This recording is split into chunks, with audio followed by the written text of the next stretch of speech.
Good morning, Bacon Nation. Hello, everybody. Get me in the middle of the yawn. I see how you are. Right in the middle of the yawn. Oh, Gotcha. Yawned. Yes, all right. Welcome, everybody. Be sure to pop your comment and a good morning and a welcome in the chat so that we can say good morning to you here in a bit. We are looking forward to today. We're going to be talking a little bit about how they have nerfed our boy Hulk and kind of our reviews and stuff on the first episode of She-Hulk. Talk about that a little bit. We're going to talk about some really cool gaming, tabletop gaming gear that they've got out there for those for our gaming geeks that we've got in the chats and in the interwebs that watch the show. So talk about some really cool stuff where you can find some neat things. So that's what we're talking about today. Going to have a good time. We are going to have a little shorter than average episode of Nerd Bacon because Luke's got an appointment today, and so we're going to be heading out of here about 10:40. So you're going to about have an hour and 40 of bacon grease dripping sizzling goodness this morning. So too much, Glenn? Too much? No, it's great. All right, Nick, man, tell me about your week. How's it been going? Oh, this has been a great week for me. And this has been like a wonderful week. I finally got the Simple Spear done. I don't have a hard copy yet, but it hit #1 in fencing, so it bannered as soon as it hit. I found out all 3 of my fencing manuals are still in the top 50 of the subject of fencing for Amazon overall. 2 of them are in the top 20. And today is the 6th year anniversary of me getting the Simple Sword published. 6 years, man. Yeah, 6 years. Congratulations. It sounds so like you knocked everything I'm over. excited about that. Been knocking out some work. I forgot my pork pie. Sorry. Oh, yeah. See, there we go. Branding. There we go. Now we can begin. Our whole energy just was off till the hat came back. Right. No, other than that, I did some art, and I have this whole list of things I couldn't do, so I got the book done, because you get that point when you get close to the deadline where everything stops. Mm-hmm. And now it's like, oh, I've got all these stories I can work on, all this other stuff. So I am just excited. There's another minor thing. He's not in the chat yet. He probably will be later. But I want to make sure that folks know today is Mike Jimmy Lorsha DeBraun's birthday.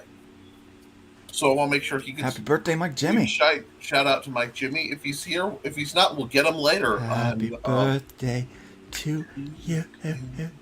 He's just a youngster. Yeah, he's a baby, but we love him. Yeah. Man, 29. That's a bit of a flashback. I dig it. What? He's only 29? Yeah. Holy smokes, man. But want to talk accomplished at 29. Yeah, right? Look at what he has done, nose to the grindstone. I had a few things done at 29, but not that much. Glenn, how's your week going, brother? A bit hit and miss this week. There's been a few things going on, outside of all the comics thing, and but I'm gonna launch my Hatch #2 at the end of September, I think. There's a few things to be finished off. The book's been finished since before Christmas, but there's a few things been happening, so I've had to curtail things. But yeah, it's been a bit. Let's put it this way. I'll be glad when this week's over. That's how good it's been. There you go. I'm trying to be positive, but I can't be. You know what we say here? It's been lousy. We do this. Here's what we say. Living the dream. Living the dream. Living the nightmare at the moment. Yeah, but, living the dream, yeah. But otherwise, brilliant.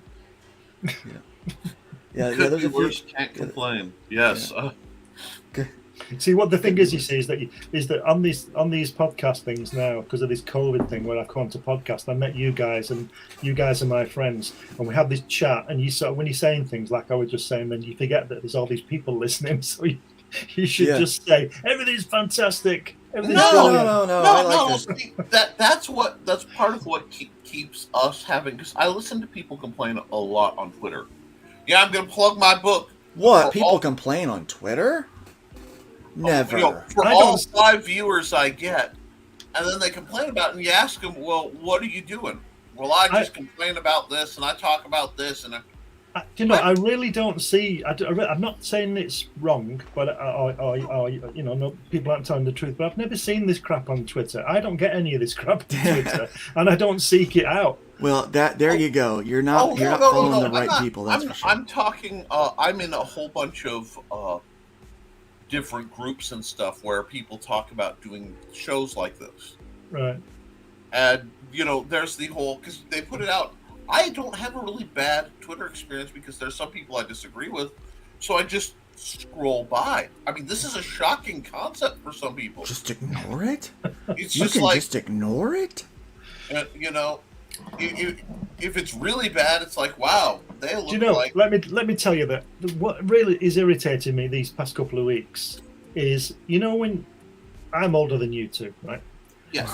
And I remember, because I'm a dinosaur, I can remember when you press the button to put the television on. Yes. It came on. And then we only had 3 channels: BBC One, BBC Two, and ITV. That was all you got. ITV was the commercial channel. BBC still doesn't play commercials. Right. So you pressed. Well, I used to go to the television and Why would you hold on a second? Wait, well, hold on. Never mind. You finish your story. I'll come back to that. You go to the TV and you press. When you turn the television off at night, when you turn it on again, it's on that channel. Mm-hmm. Okay. So if you're watching BBC Two, you turn it off and go to bed. If you get up the next day, whatever time it is, and you turn it on, it's still on BBC Two. So you have to press ITV or ITV One. Right. And so let's just say, for argument's sake, that it's on BBC Two. You turn it on and it's BBC Two, and I want to watch ITV, so I just press the button that says ITV, and ITV comes on. But now, with my television now, it takes me about 6 weeks to get to where I want to go, because everything comes up. All this bar comes across the bottom with Netflix and all this crap on it. I don't want Netflix. I don't want any of that. I want BBC One to come on. But I bet it takes about 2 minutes for me to get where I want to be, and that's really irritates me. That's okay. It. Rant over. So BBC doesn't show commercials? No. Never has. And so you have a whole network Yep. dedicated to commercials. Well, not dedicated, but the ITV, that is paid for by their commercials. I have to pay a TV license, which is like a form of tax, so that I can watch BBC One. But I have to pay the license so I can have a TV. So if I bought a television and never watched BBC One or BBC Two, which the license pays for, I still have to pay the license. Okay, so and I keep saying to Helen, we don't watch anything on the mainstream TV anymore. We watch YouTube and things like that. So let's get rid of the TV, get a computer there, and run that, and save 160 quid a year, $200 a year, because we never watched that stuff. And what they've done now is all that I have paid for Doctor Who to be made in the past, right? Yeah. Mm-hmm. Through this license. And what they do now, the BBC, is that I have to pay this license to not watch Doctor Who, and they're selling all the earlier episodes to Netflix or whoever it is, and get money for it. So part of that money somebody's getting a lot of money somewhere. Yeah. And it ain't our boy Glenn. Glenn is not getting.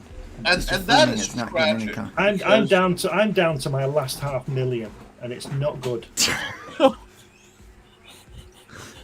Oh, first world problems. First world problems. Yeah, the more money you've got, the more people come after you. That's right. More money, more problems. And then that's why I'm so popular. Nick. Yeah, and then when you've got no money, you want to know why you've not got any money they can take. Yeah. When it becomes about money, everything's about money. Everything's about money. Exactly. And that's the truth. But speaking of money and problems, so this weekend I'm going to be a part of a signing at a comic book shop. Will be my first appearance publicly to do something like this since my nap. So it was a year ago. A year ago now, I was in the hospital. The 30th will be a year ago when they put me under for the big nap. Yeah, and So this is actually the last comic shop that I went to before I got sick. It was actually the week I got sick, or started feeling sick, is the week that I went, the comic shop I went to. And so I was there doing a signing and a thing. And so last year I was a part of a project called Cthulhu Invades Wonderland. I was the artist for a guy named Sam Boother. Sam Boother did the story, and great writer. Very interesting little story. And he chose me to do the art for it. So I did the art for this project, and so this book is being signed at the Luke comic is shop. doing that thing where he's disproportionately humble, and it annoys me because I saw I talked to Luke very much like this, usually in a StreamYard, not for everybody else, and he works on things. And I watched the man do the art for this project, and that was a massive mic drop. I mean, I don't say that often, but yeah, let's do justice for Glenn. Let's reimburse him. Let's get a solicitor or somebody for Glenn to I wouldn't mind, but I don't even watch it. It's rubbish. No. You know what? We need to see. You need to think like an American. We need to sue the BBC for damages because you pay them, and they are not providing a product. William Pace would like to thank you. Well, it's okay, officially William. for paying for Doctor Who. The best Doctor is Tom Baker, and the last one I watched was Eccleston. And Baker, I will agree. Baker's the best. And I won't be watching the new one. Followed by Tennant. Tennant is the second best for me. Yeah. But the best piece of writing is one of the greatest pieces of writing on TV, in my opinion, is the Van Gogh scene where he goes to see the pictures. Oh, the Van Gogh. Oh, yeah. I think that is. How can you not cry at that? It's fantastic. But that's the only bit of the episode I've seen. I've not seen. I mean, I know what happens to him because we all know what happened to him. But that's the only bit I've seen of it. The whole episode's fantastic. Right, okay, Tennant has some really good. Well, it makes sense because he knows Peter Davison. You guys didn't even get the friggin'. I just gave you a Doctor Who reference. It's fantastic. Yes, but it's not that. Okay, yeah, it's Eccleston. Okay, never mind. No, I don't. Screw and you know what? You're guy. fantastic too. But if I take every one of them, people start to expect it. It needs. That's what she said. See, That's what she said. That's much better. But That's what she said. What annoyed me as they went on is they forgot more. It's like the Doctor forgot more and more of who and what he was. Yeah. You know. I mean, there's a point where Matt Smith is pointing it looks like Wembley at somebody. Mm-hmm. And I haven't seen the episode yet because I'm making my way. I watched all of Matt Smith's. I watched about half of Peter Capaldi. I got to tell you, Capaldi's one heck of an actor, and I loved him. But the writing went garbage right towards the end of Matt Smith's season run, and then they never started writing to the actor they had. I mean, it could have been a whole other vibe to the show that would have just been an amazing piece of history. I watched the very first episode. That's how old I am. And it was postponed because President Kennedy was shot. Now it's funny because I watched Americans interfering with your TV. Yeah. I grew up watching Doctor Who religiously, so I watched from the first all the way through that they have, because a lot of the media was actually lost, which is a great thing to talk about at some point. Lost media, but I just, for me, what bugged me was, okay, can I be a little spicy, mildly spicy? I might offend some people, but I apologize if you're uncomfortable. Not for what I say, but just say it.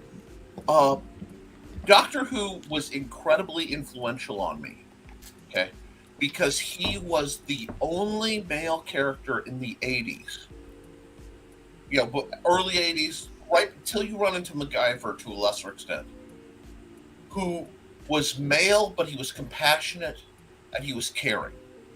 And in fact, if you look at most of the characters I liked as a child that I identified with, it was we'll go down the list real quick. Baker's Doctor, David Suchet's perennial Poirot. There is no other Poirot. This is a hill I'll die on. Davidson, not as the Doctor, although he was great, but as Campion, and a bunch of the great mystery series.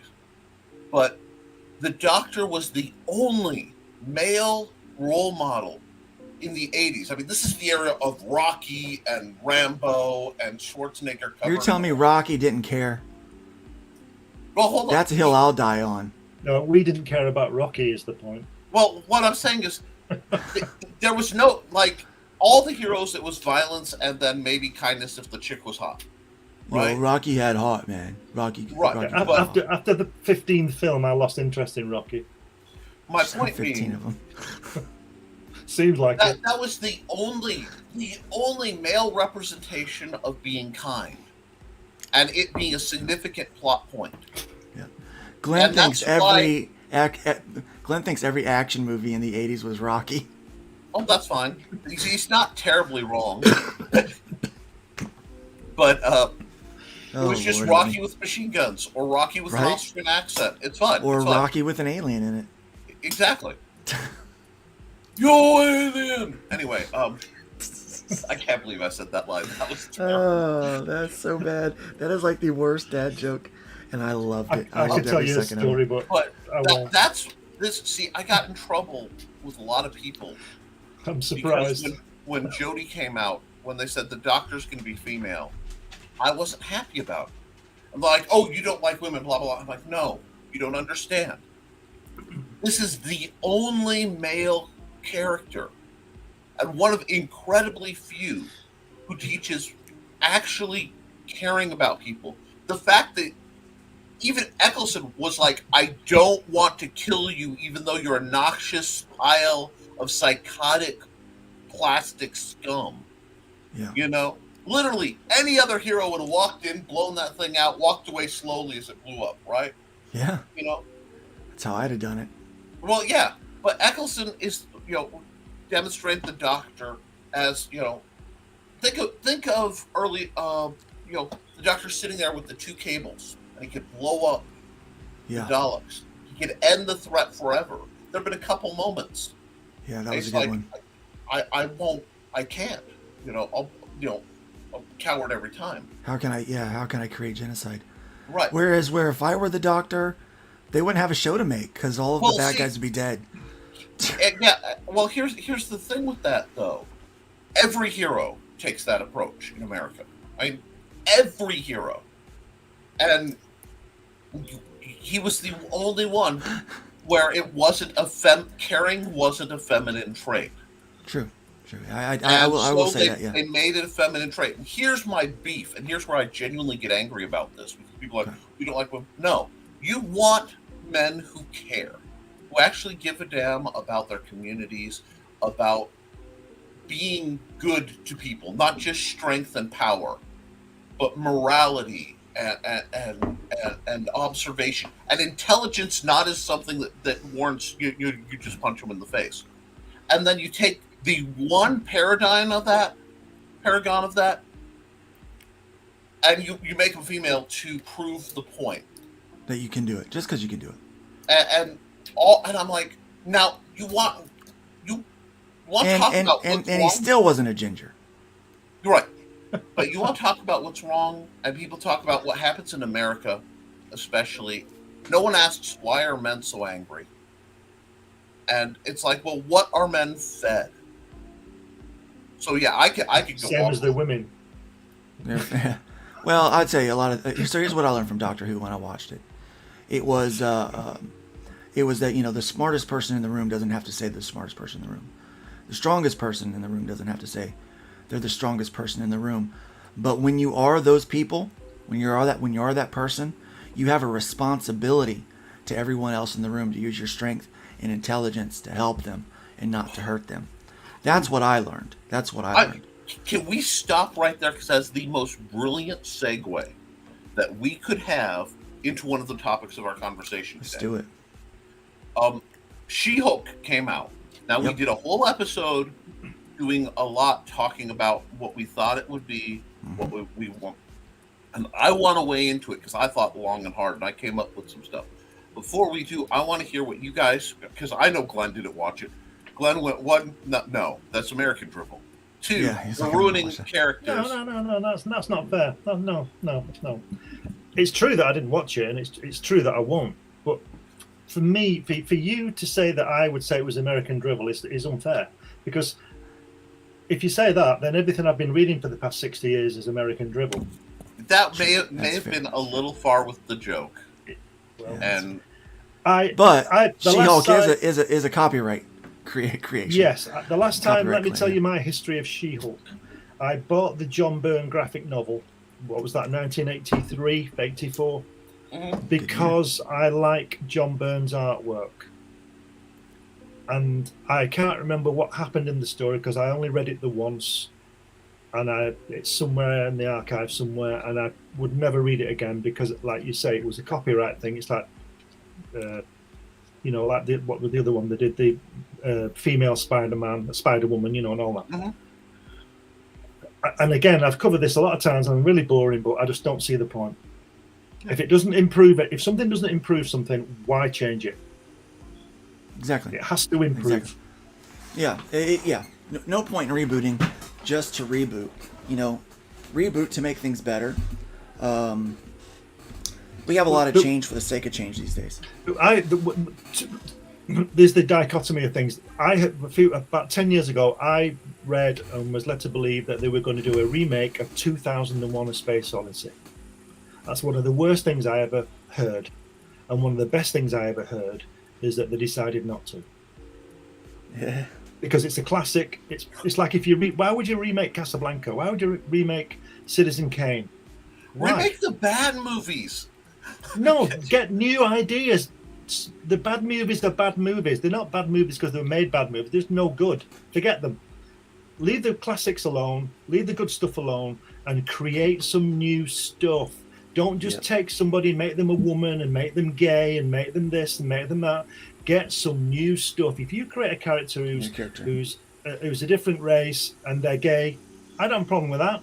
But don't make my character that different race and gay, because they're not. Do you understand what I mean? Yeah, there should be there's a canon behind it. Create something new. Create something. They just remade. What was it? I saw the other day. I can't remember what it was now. Some classic film they've remade. I can't remember what it was, but I think why was the point of that? Like when they made The Day the Earth Stood Still. There isn't a greater science fiction film than that. Michael Rennie from 1951, and then they remade it with Keanu Reeves in, didn't they? Yeah. Which it's okay. So, they did this. They did this to Psycho in the 90s. Yeah. They put Vince Vaughn in there, and the thing was almost a shot-for-shot remake. Yes. What was the point? Yeah. I really what believe was the point? The point, having looked at these, because I've spent we've spent years raging about bad remakes. Everybody has. And then it dawned on me, the sole reason they're doing it is to prevent copyright loss. That's it. The reason it feels artificial and money grubbing is literally to keep from the Winnie the Pooh. They don't want to lose the cow. So all the remake is insulation to keep.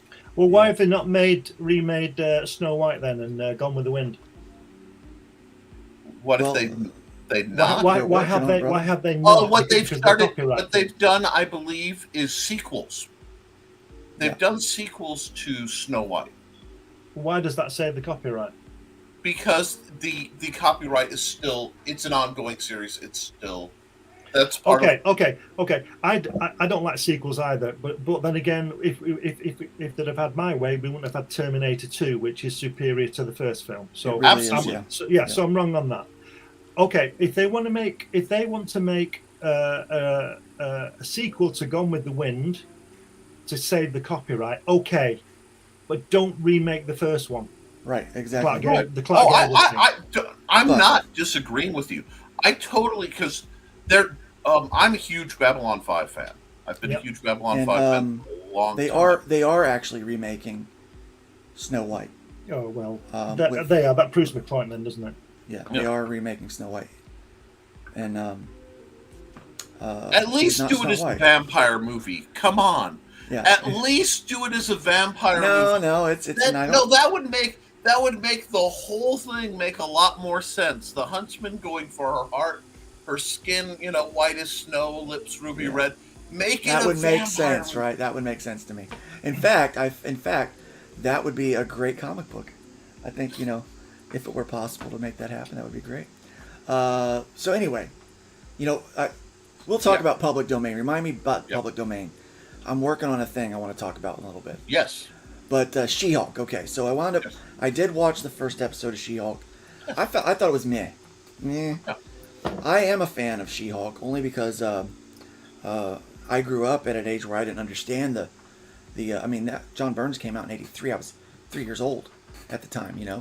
So when I'm learning about these characters for the first time, I don't know all the copyright and political crap around it. The reason why they had to do the business side of things.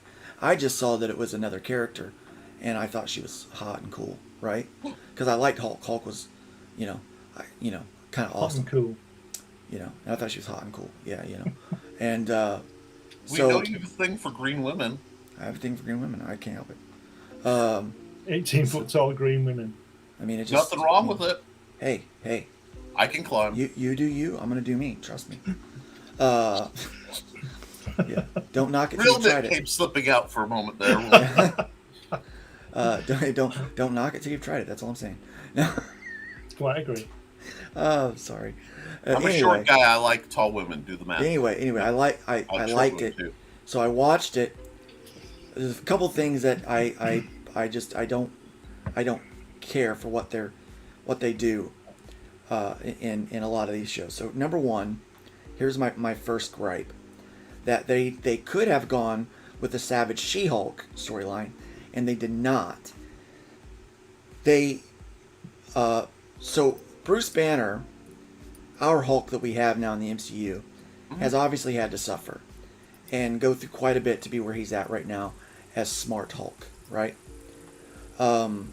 She-Hulk, as we knew her in the 80s, had to go through Savage She-Hulk in order to be where she's at. They just bypass that. The female counterpart doesn't have to suffer. They start to, and this becomes a pattern that I see, they Mary Jane the lady characters in all of their shows. Ray, Mary Jane. You look at even the Hawkeye series, when they got the one gal in there, right? Yeah, she messed up a bunch of stuff, but everything works out for her. She doesn't really have to struggle so much. She doesn't, it's not that bad. She gets a little sad, but if you can't deal with being a little sad, you just need to quit right now. I think everyone on this panel is a little sad right now. I think, I don't know that there's been a day in my life where I haven't been at least a little sad. I turn on the news, I'm like, I'm a little sad. I watch someone I love do something stupid. I'm like, I share DNA with them. That kind of stuff.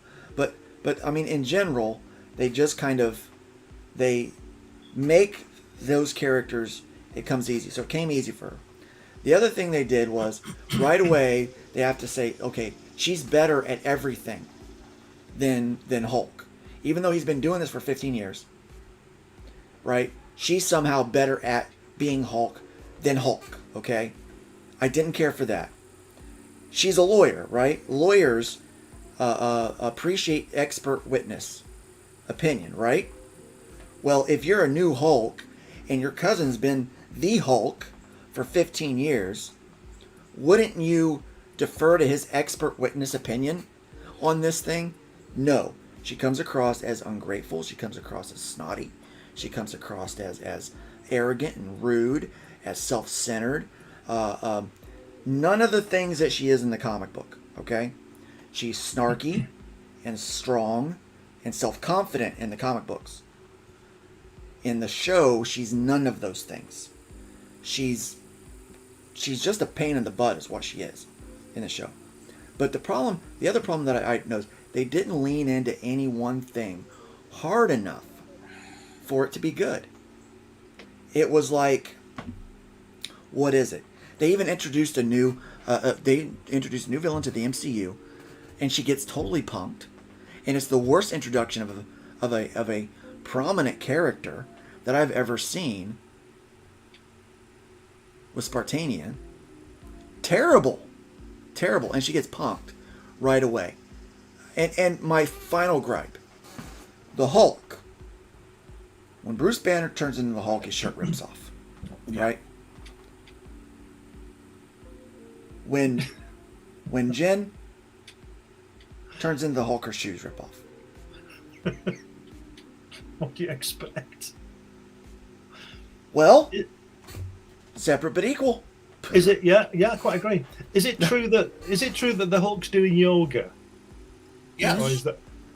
Well, Yeah, but that makes sense. he's No, trying. it doesn't. No, it doesn't. What it is Bruce. Because you got to remember, by this point, Bruce in this timeline, Bruce and the Hulk have merged into one entity. Yep.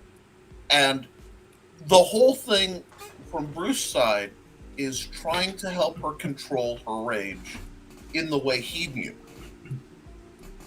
So that one scene sort of made sense because the first time they really show on screen how he's working to deal with the Hulk problem. Like if you pulled the Hulk stuff out of if you pulled that out of She-Hulk and put it in any other series or chunk involving the Hulk where Hulk is trying to calm down, and doing it actually makes sense. There's a character arc there that I could see. But there are a couple I can answer why a lot of that happened. I have the hopeful answer and the snarky answer, and then some mild observation that hit me really hard right after I was watching it. The reason that they're billing this is, let's be honest, Hulk is very much the epitome of the male power fantasy. We all, as kids, wanted to get mad when the idea of getting mad and throwing a car around. I never got that. Well, then maybe. Well, it's a generational thing, okay? Trust me. It may be a generational. Gen Xers wanted to beat the crap out of everything. I wanted to. Okay, I'm going to date myself. I wanted to pull the Bill Bixby on the playground just once. So I don't understand why you. You have to be seriously bullied, I think, to get it. But the idea of turning around and having your eyes go, before you turn into Lou Ferrigno. Do you know what it was? When I was a kid, do you know what it was? It was a comic. Yeah. It didn't make me want to throw a car across the car park. Because it didn't make me want to do anything. All it did was make me want to buy the next one to read it, and I knew it was a comic. Didn't make me angry. The Hulk was a TV show to me. Yeah. When I was little, because I couldn't read comics yet. And this is much. Well, think about it. If it's pre-reading, which it was for a lot of us, it hit before for this this generational jump. It hit before reality is real. You know what I mean? Mm-hmm. The concepts of reality and fiction don't harden at that young of an age. Yeah, I wanted to be the Hulk, man. It becomes a power fantasy. But here was the thing. It wasn't just the power. It was this story about this guy who was a good guy, but everyone thought he was a bad guy. They were scared of him. Yeah, even though he did all these really good things, no one noticed it. But there was this whole idea that it's like this little package with a lot of power in it, And as a kid that got bullied, it made me want to be this powerful guy that could turn on and stop the bad guys when I needed to, kind of thing, man. Now, the Hulk was influential to me growing up. It was one of my favorite characters. When you look sociologically at male, when you talk to men, and I'm going to speak in a binary here because that's how I was studied. If it's dated, whatever. But dude, don't apologize for science. Men, with the way they look at literature, when they read a story, they tend to lean towards you work hard, you do the job, you get rewarded, as a trope system. Okay. because that's the expect, at least in America, the society, that's the contract. You generalize too much, Nick.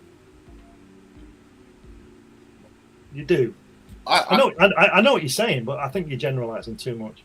Well, with the presentation of women in literature, what you find is because women, especially in America, feel and are in many cases, they're not paid equally. There are real problems.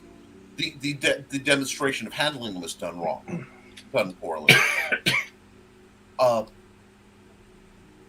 Is they want to be revealed for having their they want to be revealed that they were always valued, they were always worthy. Ironically, the Thor "I'm still worthy" moment is very in line with that. That's much more common, and this is just from one of my minors in psych and soc.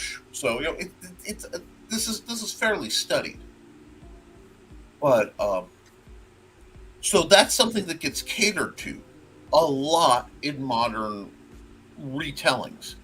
The problem I had, and my hope for the Hulk series, is she has come out with absolutely no responsibility. Yeah. In fact, she's actively avoiding it. My hope for this is that this is setting up a version of the hero's journey where she's going to come out and she's going to see all the benefits. Behold, I'm Spanky. Because frankly, she's hotter in Hulk form, the way she's depicted, and she, suddenly they show her later, from the clips, she's in fancy dresses, everybody loves her, everything's, and I'm hoping that is a mental construction that, if the writing is good, and it can be, will be crushed. Well, it can be, but here's the problem. Now, they haven't proven that they can do it yet. No, that's why, because they've screwed up every IP that they've put their hands on so far. Now, see, they've missed the mark. And I agree. This is my hope for the future. This was if they do it right. Now, I was thinking about Hulk, She-Hulk, and I had a revelation about Disney. Disney does not know how to handle an actually strong woman. No. To the point where, okay, you take one of the biggest animated phenomena, Encanto, right? The creators of Encanto had to work so hard to get the Luisa character to be built the way she was, and not like a dainty princess. Because Disney is about stamping out princesses. Yes, and if you look at her character, her whole universe is responsibility. Yeah. And I hate to say it, but as they are right now, Luisa's a better She-Hulk than She-Hulk is. Yes, yes. So that proves it can be done. I actually liked the Luisa character in Encanto. Yeah. I didn't think I was going to like the show, because I haven't really liked anything new lately. I need to interrupt because I have to go now. I'm really sorry about it, because it's good. Every time I come on this, we get interested, and I have to go. You're gonna have to either... I know we get going back and forth, but it's always fun because I can do that with you. So you can say anything to me. Well, I love the justification and viewpoints. It's great. It's what makes this show special. I really value that. Yeah, that's what makes this show special. Intelligence and passion are my jam. But people are like, oh, you hate Glenn. I love Glenn. He's one of my favorite verbal sparring partners sometimes. But I absolutely love him. Right, I'm going to get out of it before other people don't love me. Okay. All right. I'll see you soon. Thanks a lot. I'll see you next week. See you next week. If I don't come back. He's pulling a Seinfeld.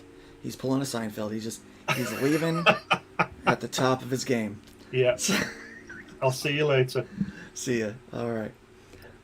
But yeah, so yeah, I think, my thought there is, I didn't think I was going to like Encanto. Turned out that I really, really liked it. Right. Louisa, I thought, was a great character. And that you're right, it's they don't have responsibility. I literally, because I was sitting here and I made my happy little note, okay?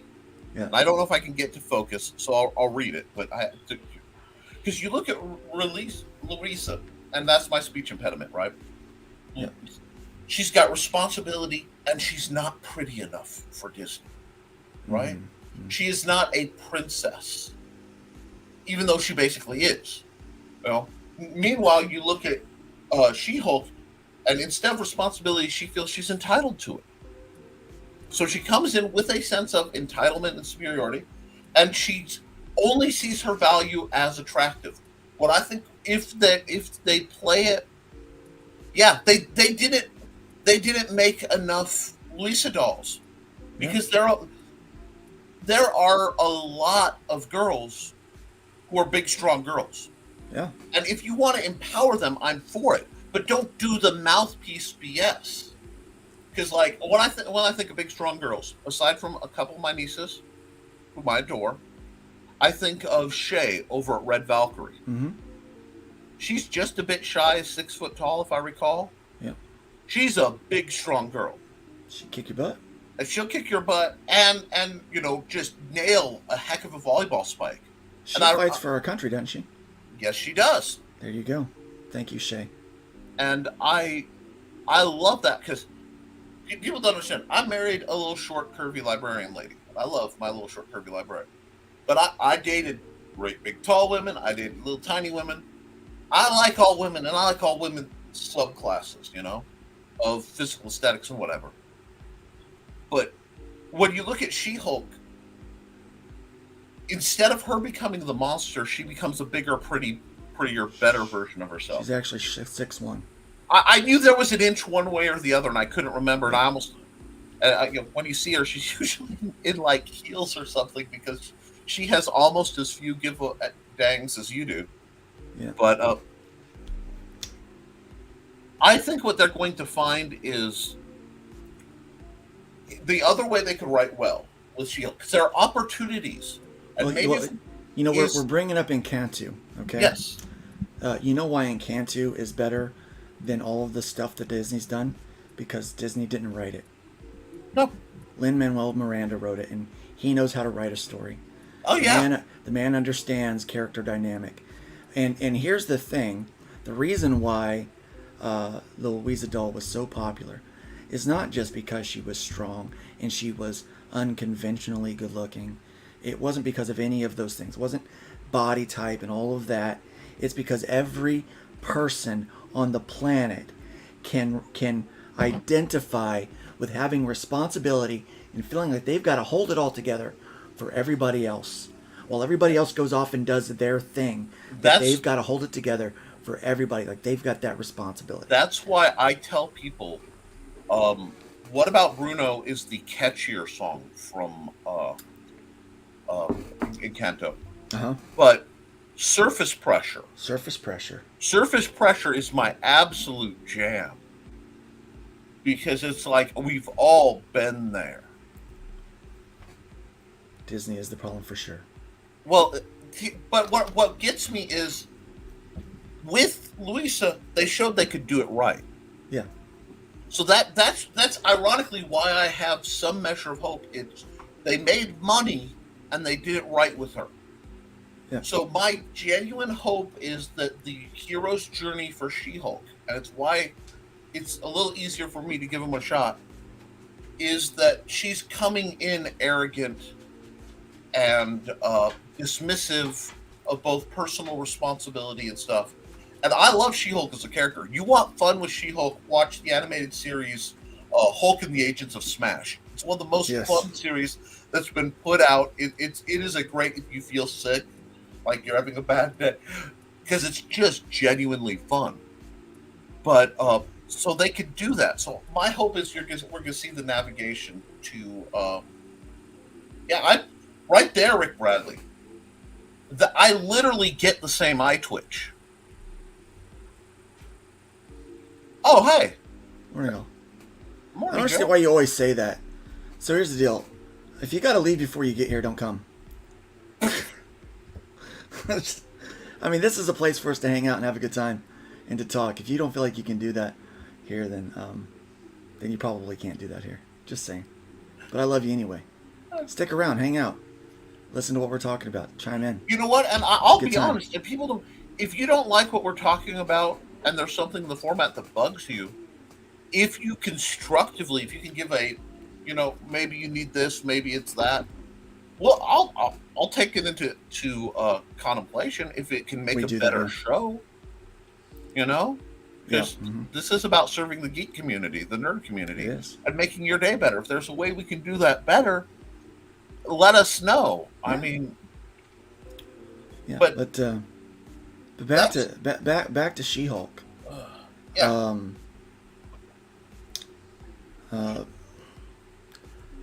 Hojo says Disney's Jennifer Walters was already an angry feminist. The gamma radiation just turned it up to 11.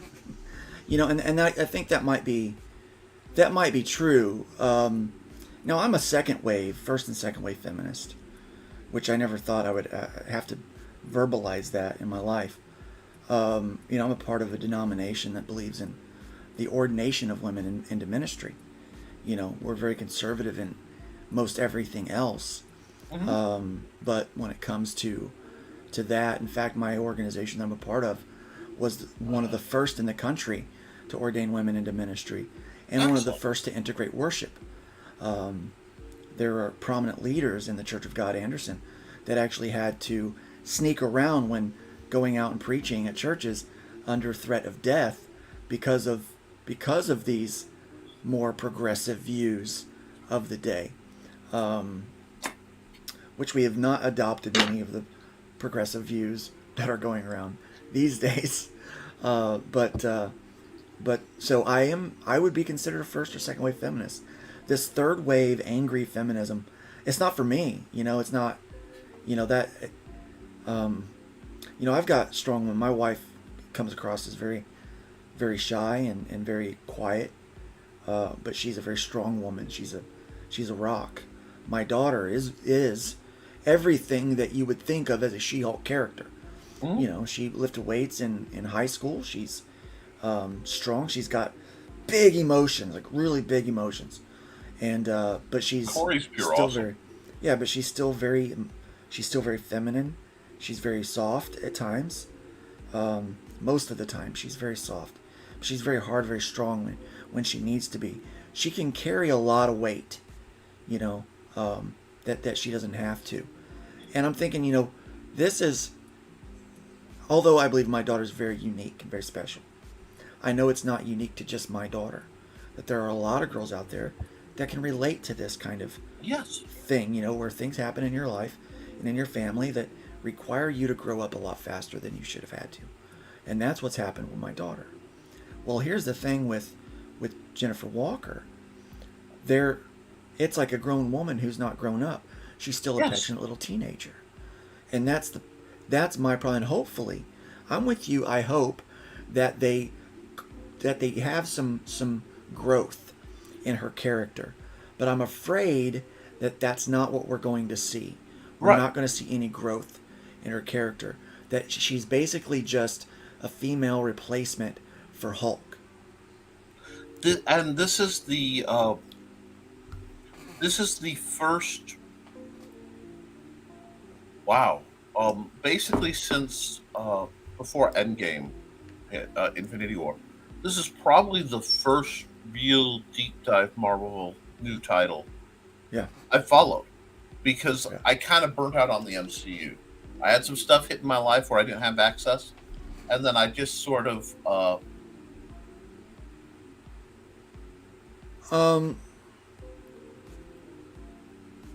I agree, but we've stated a lot of reasons why it wasn't good. So I'm not sure what most people say it sucked because of bad writing. So I agree with bad writing. He may be responding to expecting the CGI question of they didn't make the CGI as good. They did improve it a little bit. Yeah. They did improve it a little bit. They improved it a lot from that first trailer. I felt like, now aesthetically, they didn't make She-Hulk stronger. They just made her longer. And I know they said that the showrunner was like, well, we modeled her after an Olympian. And I'm like, well, no, you should have modeled her after a bodybuilder, because there are a lot of beautiful bodybuilders out there. Well, But okay. that's the physique. That's Or always even been better, the physique. you know, they're not ready for this, but if they really want to be the feminists they're claiming to be, Yeah. start depicting strong characters as what strong people look like, not what bodybuilders look like. I mean, if you really want to do it, real strong people who do Country the strong. deadlifts, you know, they've got fat that insulates their body to hold themselves together. They're not on the verge of dying from dehydration. Yeah, and it fuels. Yeah, but it also fuels them. There's a little bit of a. Yeah. It's Yeah. It's what they call. So there was this. The Rock does this thing called like the Spartan Games or something like that. He does this show, and it's and these strong people come on, and they run through this obstacle course that he's created, right? Yeah. Whoever gets through fastest, gets to be one of the Spartans or whatever. They get to, be one of the people that you compete against or whatever. And there was this dude, a little teacher from, I think, West Virginia or something like that. And I mean, he didn't look like much. He looked like a stocky little dude, right? But this guy he was country strong. Yeah. I mean, just muscles, country strong, and it was, there was a difference between, bodybuilder, it's like in The Office, there's this, they're asking for strong people to work in the warehouse. And Oscar is talking about one of the guys at the gym that he goes and watches. Oscar's the gay character there. He's hilarious. And he goes, he's talking about this guy. And then Michael goes, are they show muscles or real muscles? Yeah. And he goes, oh, he's plenty strong. Because there's a difference between show muscle and real muscle. No, yeah, so you're absolutely right. And I mean, I spent a lot of time around combat sports guys, and a lot of them are ex NFL guys. The ones who do really well are tremendous athletes. I have to admit here, Johnny Cage has got this right. China is still the best live action She-Hulk. Yeah, China is, in my opinion, the She-Hulk, like where they should have aesthetically gone with the She-Hulk. But my problems are beyond the aesthetics. It's part of the reason is like, look, so here's one of the things, and I'm going to show this. Okay, I'm going to bring this up because this is here's a good example. Yep, here it goes. Okay. All right. So in one of the Avenger movies, the first one I believe it was, or whatever, where the aliens came down. Here's Hulk, a massive spaceship ran by a intergalactic whale-looking thing. He just punches it down, right? Yep. He's a Hulk, right? Yep. And then in this series, a Jeep beats him. I see this, and I see this a lot, and I've thought about it a lot. And there are two factors here that need to be discussed. Okay. Yeah. One, and I love because in Agent of S.H.I.E.L.D., it runs parallel to the Avengers stuff. So the Avengers cartoons and Agents of Smash run parallel. And they actually have some crossover stuff. And what it is the top image is Hulk at work. Yeah. She didn't do that to Hulk. Hulk let that happen. One, to not mess up his Jeep. Yeah. It's real easy to lose sight that the vast majority of what happens between the Hulk and She-Hulk on that island is two cousins just messing around, rolling around in the dirt. They're not actually fighting. They're not actually putting anything behind it, because and they hint at that with the Rock scene. And that was like the whole like Hulk is actually holding back. Bruce is holding back here. Yes, but the real problem is, like I said at the beginning, they don't lean into anything strong enough for it to be any good. They just tippy toe around things. They don't. It seems like they don't know where they want to go with it. What I think's happening is it's more conniving than that. I think what's happening is it's very. How do you have two or more radically different focus groups Yeah. like something. So what they do is they're trying to keep the balance between what the guys want to see and what they think the guys want to see and what they think the women want to see. And it is. I mean, there's a lot of it. Her speech came off preachy, but it wasn't wrong. In that about always wondering if she said, show's too mad, will they get killed? That is something I've heard from just about every woman I've trained. And that whole a lot speech, of people are attacking that, and it's I've got a few things. I got a few. Since you bring it up, I wasn't going to bring it up, but I have a few opinions about that speech. Okay, that she did. Number one, yes, I've got a daughter and a wife. Yeah. I worry about them, especially when I was, on my deathbed last year. Yeah, I was concerned about what was going to happen to them because I know how harsh and how dangerous the world is for them. Okay, can be for them. Right. We watched Urban Legends, the horror movie. Yeah, love it. Corey had never seen it, so we watched it the other day. We watched it still. They talked about looking in the back seat. Yeah. They said, "Have you ever looked in the back seat of your car?" I said, "No, I've never worried about somebody rushing up and hurting me or looking in the back seat of my car. I don't worry about those things." They go, "We worry about those things all the time." And I go, "That's male privilege. There is a male privilege that I have. I don't have to worry about some of the things they do. They don't walk in the neighborhood at night where I'd walk in the neighborhood perfectly fine at night. I feel perfectly safe here, right? And if someone comes up to do something to me, I know I can handle it. But they worry when it starts to get dusk out. They worry. We've got a lady that walks the neighborhood every day, and she's always got a bat in her hand. Yeah. And I'm like, well, that's not something that I have to worry about. So I understand her plight. I understand the cat call. I understand all of that. But the manner in which they decided to do the speech was bad. It was poorly written, and in connection with the fact that they could have presented that message in such a different way, but trying to compare that to all the crap Hulk's gone through. Yeah, and that's even my wife and daughter were like, "How does that compare?" That right there, you hit it right on the head. It is the false equivalency, and ironically, that is, because I think a lot. I think about a lot. It's like comparing a man cold to labor pains. Right. No, literally, it's the why are men so angry? I ask this question a lot because that's the thing no one seems to ask. They're like, there's all these shootings. What, suicide's the number 2 killer of men in their 40s? It's like heart disease and suicide. It's way up there. 2/3 of every suicide recorded is male. Yes.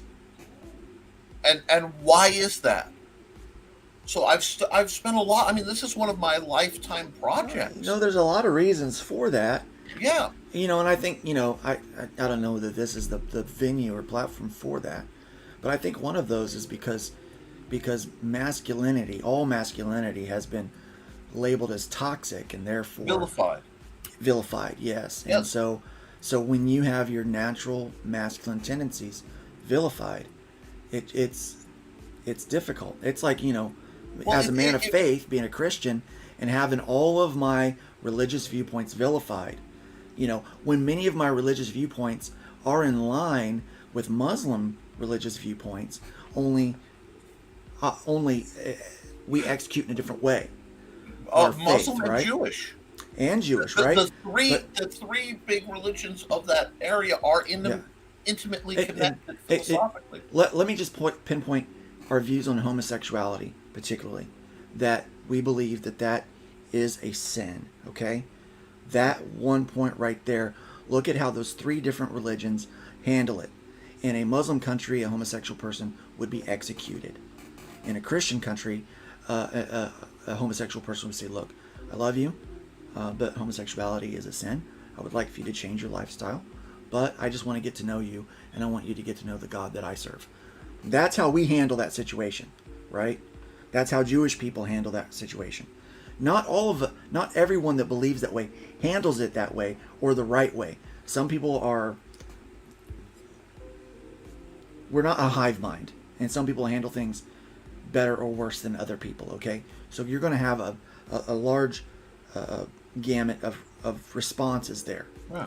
But why is it that the Christian is vilified for their viewpoint, but not the Muslim and not the Jew on this situation, right? But it's the Christians that are, and that's how I kind of feel with masculinity and with, you know, certain points of who you are becomes vilified, you know, because of our culture, because of, to be really honest, and this might upset some people or even make them want to quit because of critical race theory and the laws of intersectionality.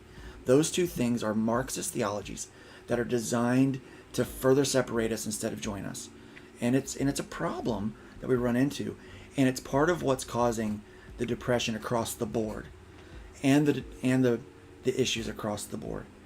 But it does feed into male suicide rates. Well, there's a catch-22 in America for a lot of men, where Leave it to my sister to come into the comments and say some embarrassing things.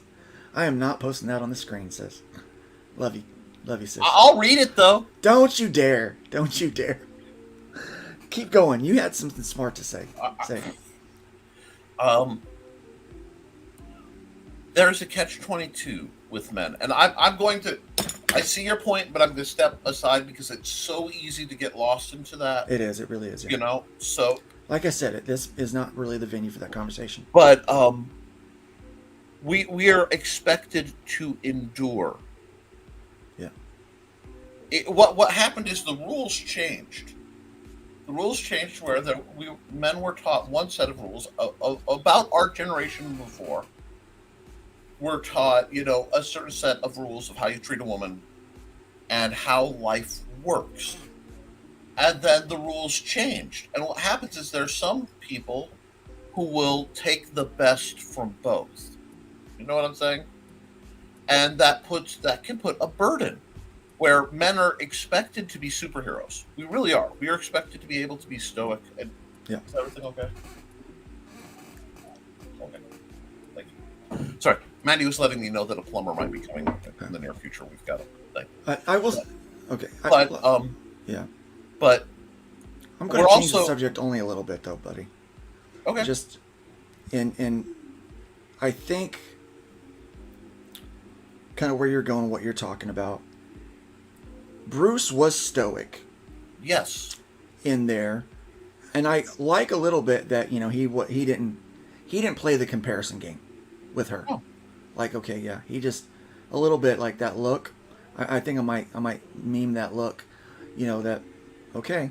It was almost like he was like trying to be I don't know how they were trying to go for it, but it looked like he was trying to be understanding while at the same time be like okay, whatever. What it is at this point in her life, she mechanically can't imagine what it was like to be him. Yeah. She's saying these things, and they're so disproportionate because she, on one level, he can't know what a woman's journey is without having. But she can't really know what Hulk's journey is either. Right, and that's what she's. If this is going to be written well, and that is still my hope, will be her realizing, Well, yeah. I get it. J.D. McPhee is really making some good points here. They've abandoned comic book canon. Yeah. Oh yes. The whole blood transfusion thing that changed. They changed how that happened. They abandoned what I said at the beginning of our conversation. The Savage Hulk. Yeah. The Savage Hulk, Savage She-Hulk storyline. All of the stuff that was already written for them that was good. They abandoned those things for their own, so that they can fit what they wanted to fit. They fit an entire journey of a new superhero into 30 minutes. No. They fit it into what? 5 to 15 in the middle. Yeah. I mean, there was. She breaks the fourth wall right away. And then she doesn't do it again until like the middle when her and Hulk both do it. That was funny. I didn't care for She-Hulk has broke the fourth wall many times.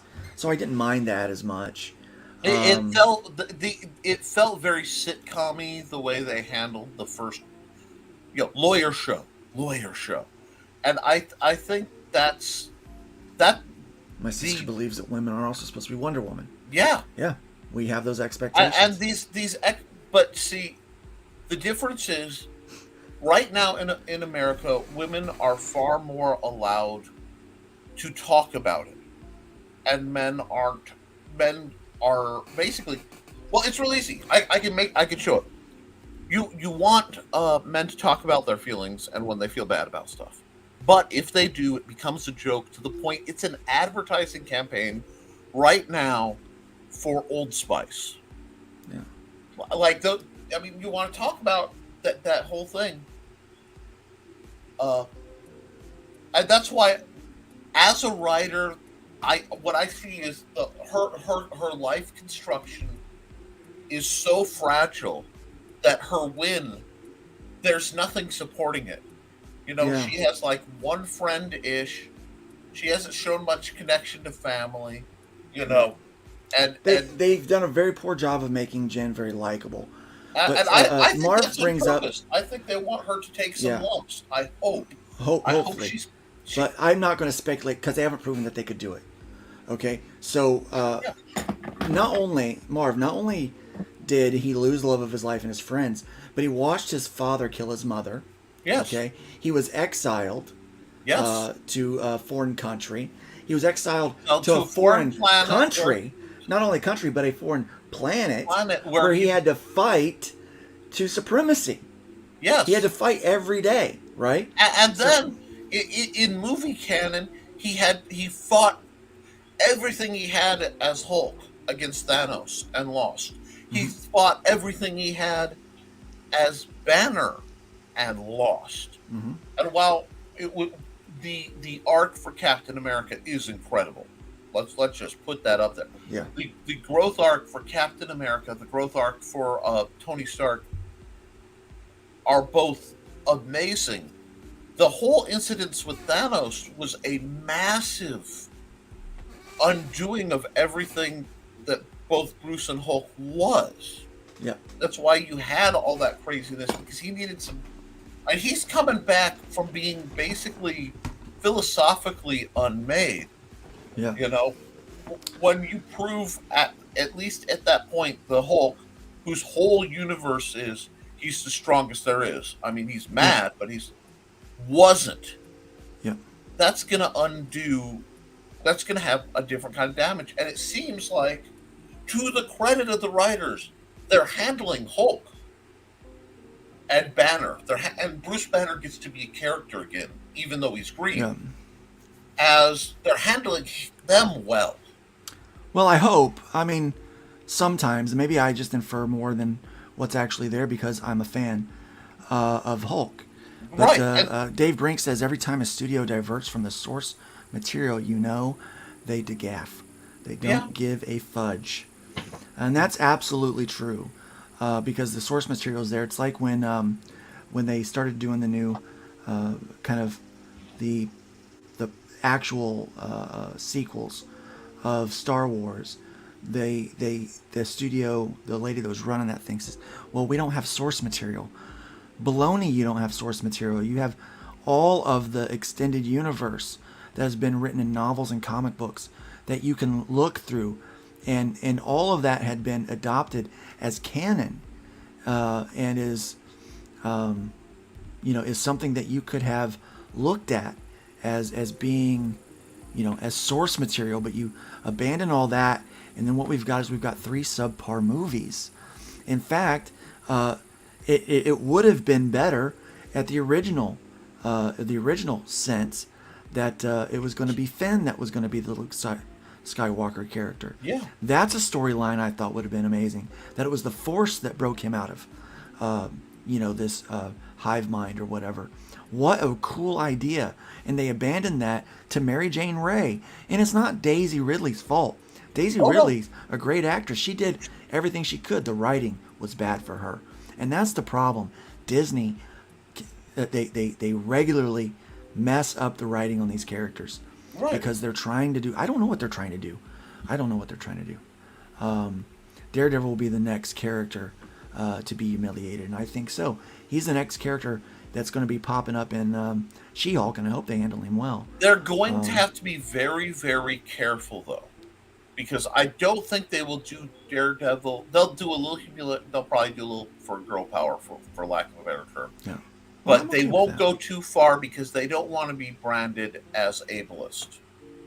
And with Daredevil, which I could twitch and go on for quite some time, because I have severely mixed opinions about Daredevil. Well, maybe we'll do an episode about disabled characters, because they've got some new ones they're putting in. And as a person who spent the better part of a year in a wheelchair, I got to tell you, some of it seems offensive to me. And I mean, I'm not in a wheelchair full time, and I'm like, that seems offensive to me. And so maybe we'll have an episode all about that. But Jody McPhee says it felt like everything was fast forwarded. That absolutely was the truth. And Titania, however you say her name, I can never really pronounce it well. Titania, yeah. She just was not well presented. They morphed her.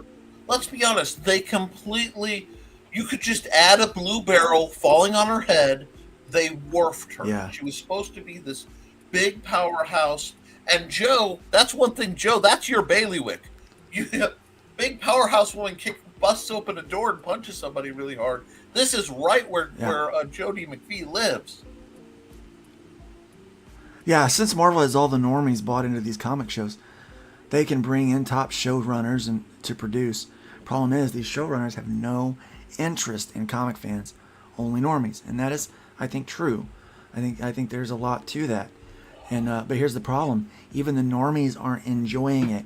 The reason why there's comic fans in the first place was because it was well-crafted stories with well-crafted characters, and they've abandoned those things that made us comic book fans to begin with. And now you're presenting subpar crap to the normies, and they're seeing it as subpar crap, and so they they're don't not have wanting it. The nostalgia goggles. Yeah, and so so in one fair swoop, you're getting rid of the people that have nostalgia, love for the characters, and you're getting rid of the people that could potentially be a fan of the character, because now if, let's say, someone actually does enjoy the backstory of She-Hulk, and they go to the comic books to get an old comic book, they're going to find out. And it's going to be this situation. My wife used to tell me this all the time. Whenever a movie was based on a book, she goes, the book is better. The book is better. She goes, the book is always better. And I didn't believe it. Now that they're based in comic books, like movies off of comic books, I'm like, the book is better. The book is always better. It's the simple truth. And Past Master Dan is giving me a hard. How dare you have standards, bigot! Yes.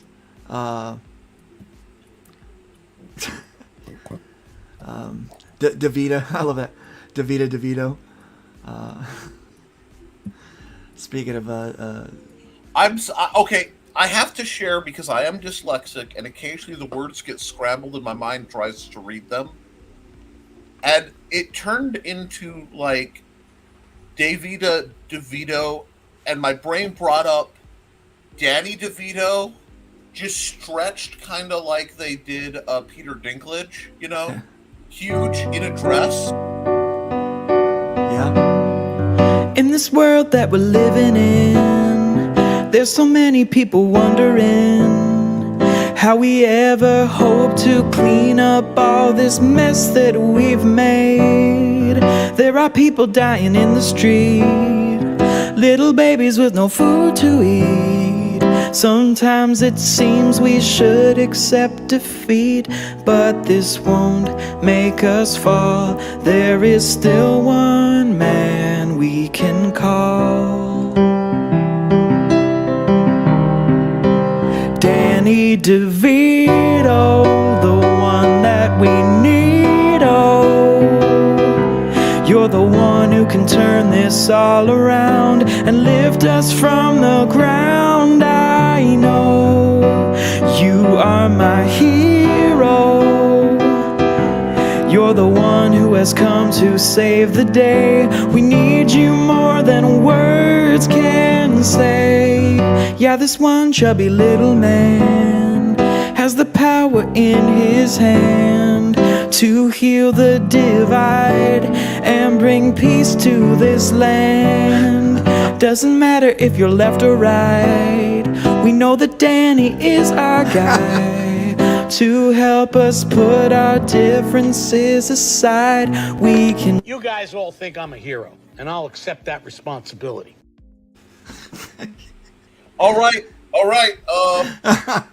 One, if only they could not have the quasi swastika in that. It'd be But so. that was that's part of the humor, man. I know. That's part of the joke. Like, I feel it like physically hit like. But all right, people who are good with movie alterations. Let's see it. Yeah. Let's see Green Danny DeVito subbed in for She-Hulk. Let's just see it. Oh, I would love. Yeah, anyone out there, make that happen for us. We would appreciate it very, very much. And we are going to share some Chrome today because there is some fun stuff. Yeah, let's we need to go talk that. about before we got wrap about up 20 today. minutes before we got done. So we love tabletop gaming here, RPGs and the like. We are in the process of producing our own for the Hybrid universe, and Nick has developed a really cool gaming engine, and he's got some other RPGs up on Amazon that you should check out. And there's going to be more coming after we release this one. Lockdown Games is a thing, brothers and sisters out there. Bacon Nation, you should write that down. Lockdown Games. There are going to be a series of game manuals coming out from our boy Nick Tockard, who is, I mean, he's going to have a whole, I mean, anything you can think of and that you would enjoy, he's going to have. I mean, we're partnering on this thing, but it's Nick's business, and I'm just there to make it pretty. I'm there to make it pretty. I'm his hype man on this one. I'm his wingman here. I'm telling you, it's going to be awesome, and that is true. Nick, the gaming wizard. Thank yes. you. It has been absolutely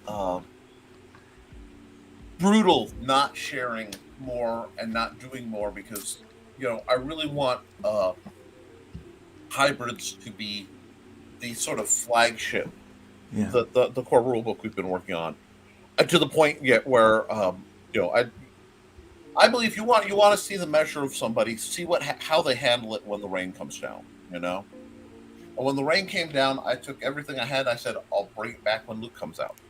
I appreciate that. And this isn't like the brag thing. This is how I feel it should be done. And if you're working with a partner who you don't think would do that, finish your contract and work with somebody else. Yeah. No, I'm stone serious. Nick, you're my ride or die, brother. Yeah, absolutely. And I'm the same for you, brother. That's why I'm I float my IPs. I'm like, here, Luke, run with this. Luke, run with this. I mean, it's going to be amazing. It's going to be amazing stuff. So, not only are you creating this tabletop world, yes, and as Jody McPhee says, Lockdown Games is the next gen in tabletop gaming. I absolutely believe that. I believe that you're going to wind up being on that convention circuit soon, doing gaming stuff and selling the games, talking about the games. You develop games for other people as well. Yes. Using your engine, you can plug their IP into this gaming world that you've created. This base plus 2 model. Yeah. That's the base plus 2 is the name of the engine. So it would be par to when you hear D20, which was the old D&D engine. It's changed quite a bit, but that's still the root. Base plus 2 is that. I've been gaming for 30 years now. Sheesh. Yeah, I mean, I've been running games since the Satanic Panic. Yeah, that's funny. And I love that. I love the irony that I've been using games to help people that I acquired during the Satanic Panic. But oh, wait a second. Weren't the original creators of D&D Christians? Yes. Okay. But yeah, Satanic Panic. These are the same people, the same people that thought that Lord of the Rings and was demonic Probably. They still do. Morons. There is a lovely list that floats around to beware the evil influences of. And J.R. Tolkien. Here's the deal. If you're out there right now and you're listening, and you think that D&D is the devil, or that that Lord of the Rings is somehow anti-Christian, or that C.S. Lewis is somehow demonic, you should just find another YouTube channel right now. You know what? We're going to stop because I think this. First off, there's this stuff called grass. You may want to touch it.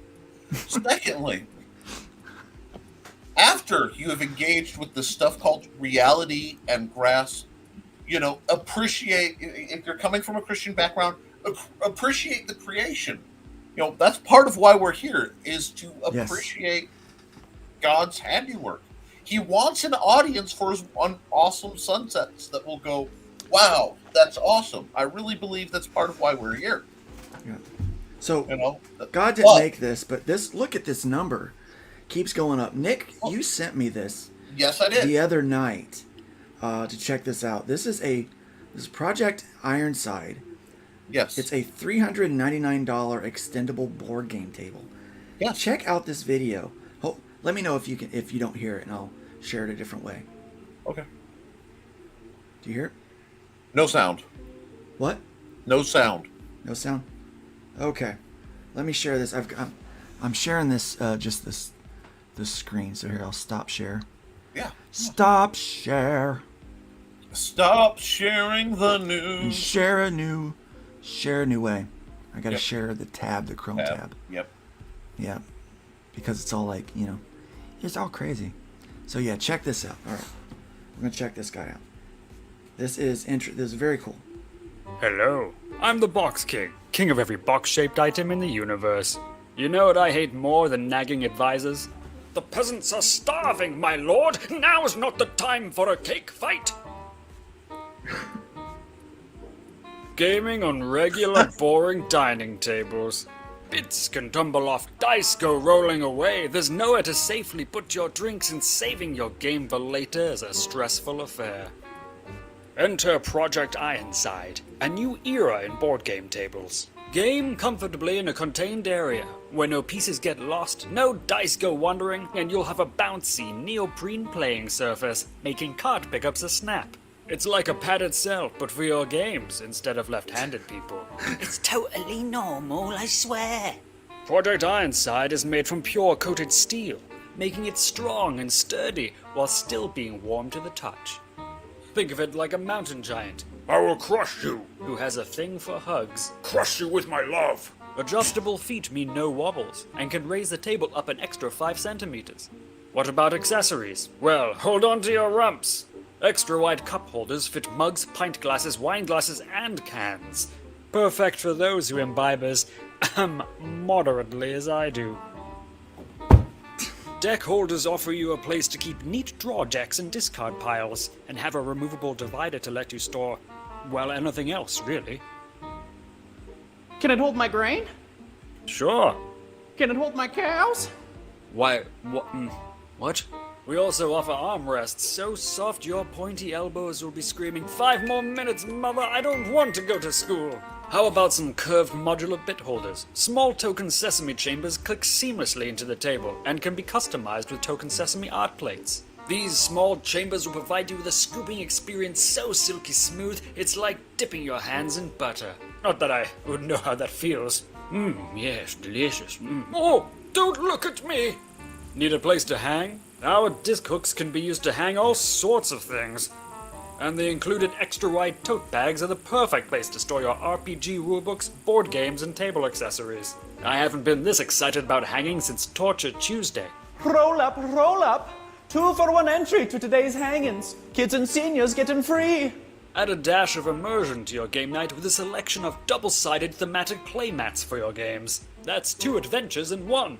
One moment you're in the desert, and the next you're suddenly in the ocean.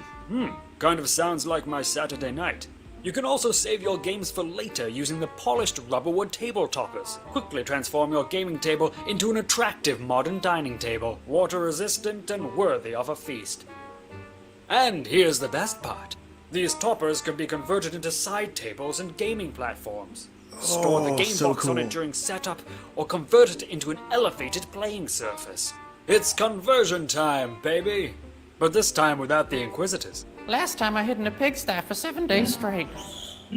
Dressed as another pig. Perhaps you suffer from too many friends or too little table space? Not a problem I've ever had. And by that I mean the table. I have lots of friends. Project Ironside is expandable up to 7 feet long with the extension pack.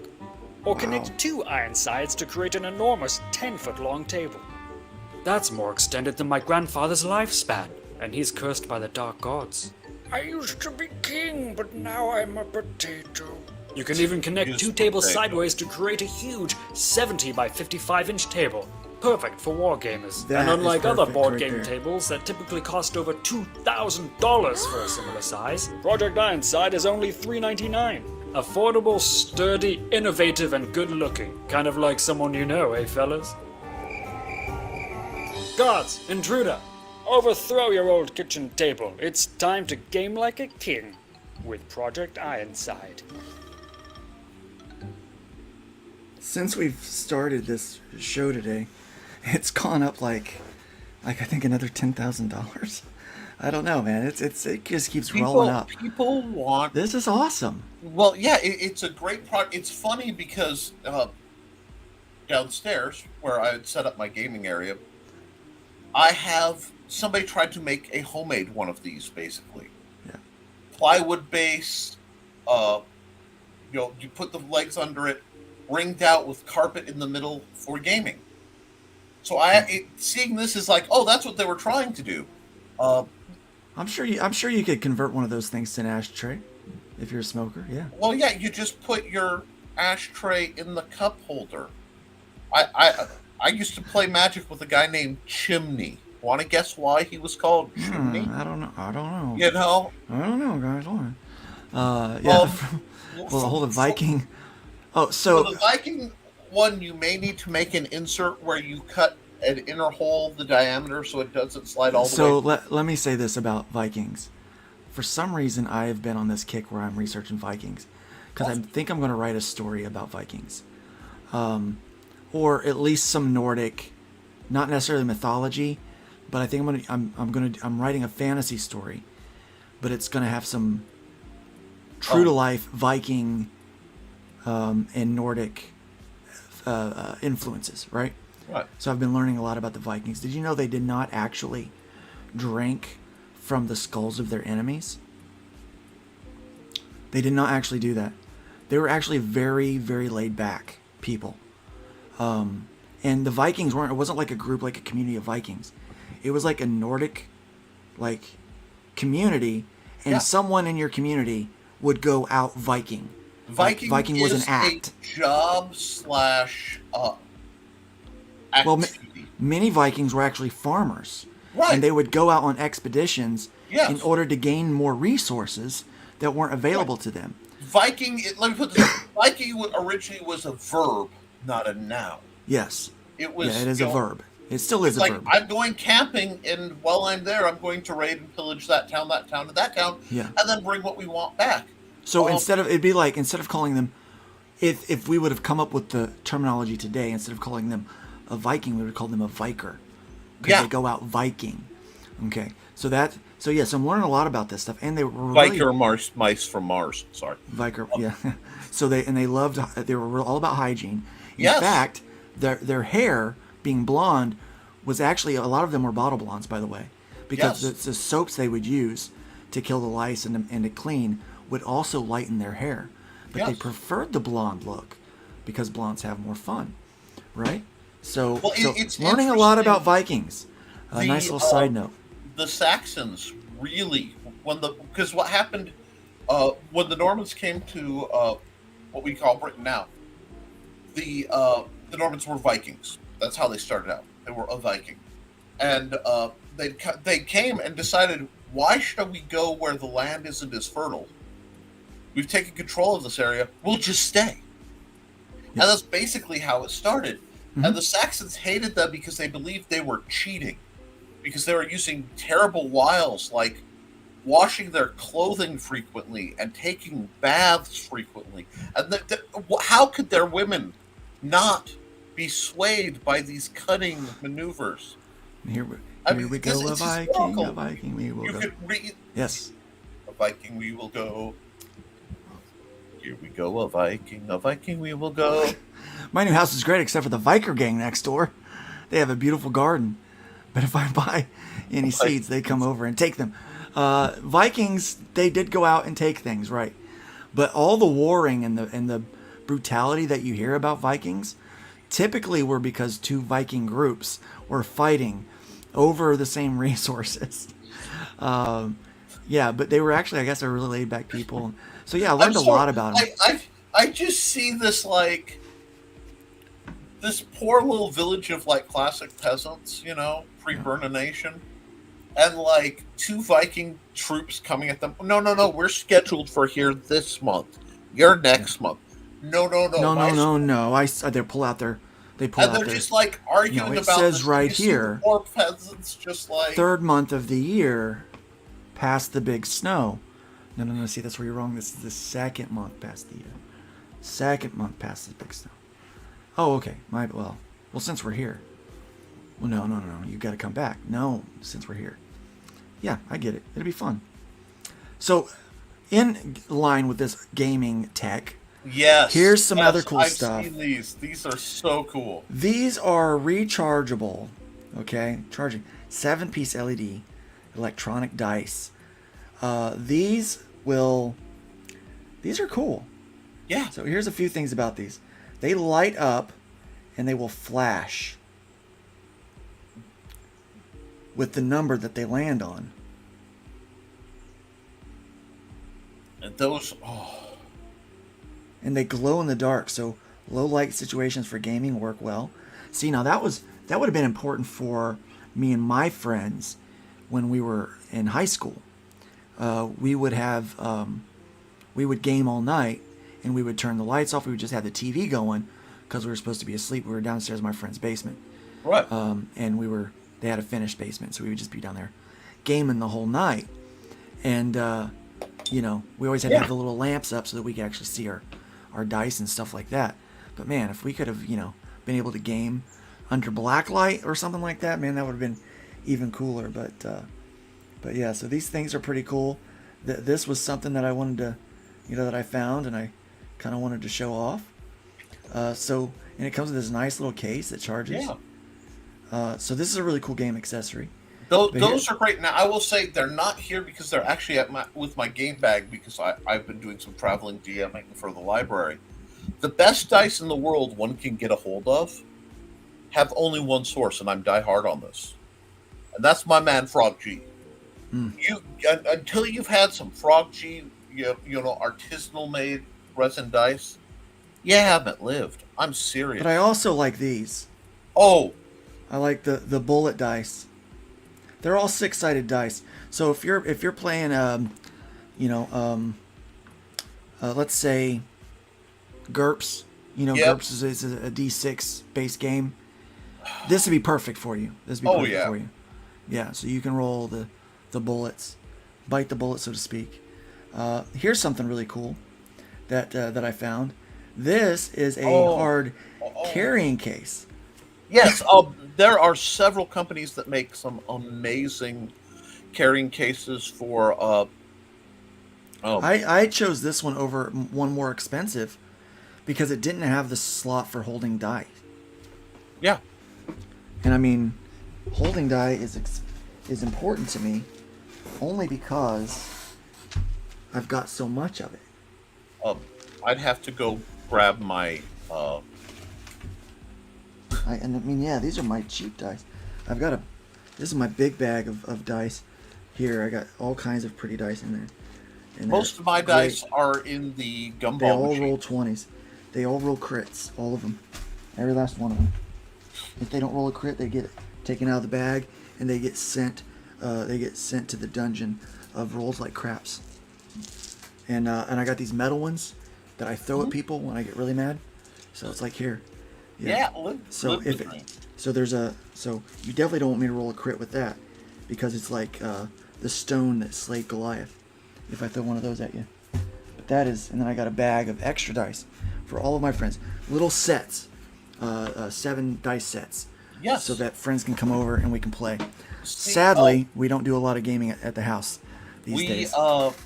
Because I run booths at gaming conventions, I sell my art, I sell my books, and we sell handmade wooden Big Stompy Robots miniatures because I'm having trouble with my 3D printer. And we also sell dice bags. My wife sews beautiful dice bags. Yeah. And then we... oh, I'm going to have to get some dice bags from you. Oh, yeah. So the cool part is this actually also has a removable tray. Yeah. Dice rolling For trays rolling, are yeah. so nice. Yeah, I'm actually going to 3D print a dice tower and dice trays for gaming. But look at this. It comes in this nice carrying case. Handle or shoulder bag. Oh, yeah. So this is a cool thing I found. And I also found this. This is necessary. That is wonderful, especially for... I'm looking... My nephew George isn't watching this, but I'm looking at my nephew George right now. You know what I mean? And we'd always play on this glass table. You can get the cleric, the sorcerer, the wizard, or paladin, bard. They've got all these different kinds that you can choose from. I mean, See, but look at those. this. Those are nice. cool because those are cut from MDX. It looks like they say wood, but I'd lay. It's like a type of plywood.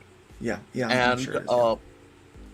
They use a laser cutter for those. And you know, one of the things I want to acquire one day is one of those to make things like that because they're really neat. And yeah, I love. What a cool idea! What a really, really cool idea. So here's something for the gamers out there. This is something you should check out. And then, Luke, it is 10:43. It is 10:43. So let's get wrapping up. Here's something else I thought was really cool: the health tracker. Yes, I have actually something very similar to that on order for when we play Magic because I need at least the 3 digits. You can get a 3-digit one right here. Yep. You can do a 3-digit. And you can get them in different colors. If you look at the striations, glancing at that, you can tell those are 3D printed. Yeah, these are definitely 3D printed. So if you look around, you will be able to find the STL files. Likely to do it yourself. So, yeah. I'm sure you can probably on Think something. Thingiverse. Yeah. So I would do one for health and one Elf for decks. like. Sorry, Rick Bradley said something about elf decks, and I had to reach out to another real believer. Thank you, Frog G, with that Thingiverse link. But yeah, I would do one in one color for health, and one for like vitality.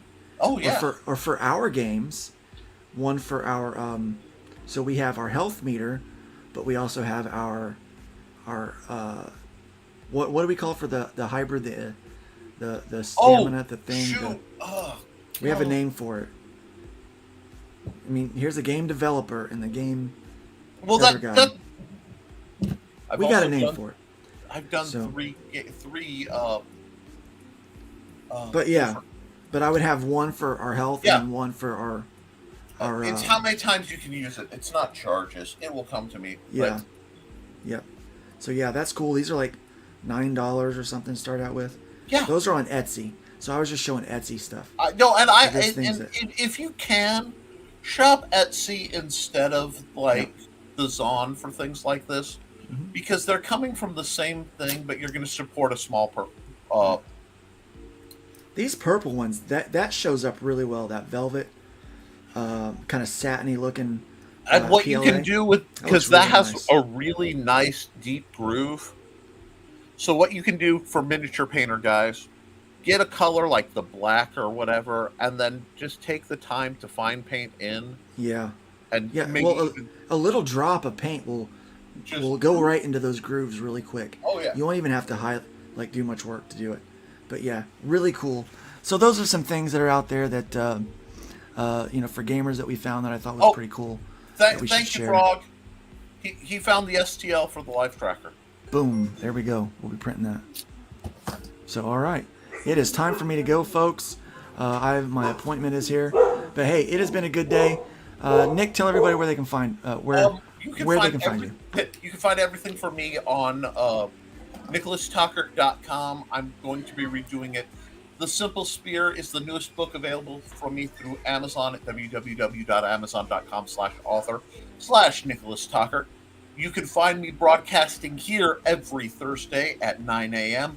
and you can find me on the Historical Fencing Guild Network on Friday nights at 8 p.m. and Monday, Wednesday, and Friday on the Nicholas Talker channel. You can find me doing Nevermind the Furthermore, where we support authors and artists creating new stuff. What you got, Luke? Because I'm going to keep it short. All right, yeah. Find me at LukeStoneStudios.com. Got a bunch of stuff going on right now. Doing a little campaign. I'm about one backer away from funding that thing. We're finishing up some lettering this week, so everything will be ready to go for that. We've got sign-ups for a great book called Rift Riders. Go check that out. But yeah, check me out, LukeStoneStudios.com. Thanks, everyone, for coming along and being in the chat today. I know we didn't throw up a lot of comments today, but you guys were doing great talking there. I appreciate it. Really added to the conversation. We appreciate you guys very much. Please remember to join us again next Thursday. Same bacon time, same bacon place. And we're going to be, I'm on Tuesday nights on the same channel at 10 p.m. Eastern. So you can come hang out for Nerd Cap. It's a 1-hour show. So it's been fun hanging out with you guys today. Appreciate you all. Remember, build up more than you tear down. Leave the wood pile higher than you found it. And by all means, let's be careful out there. Let's be careful out there. Let's be careful out there.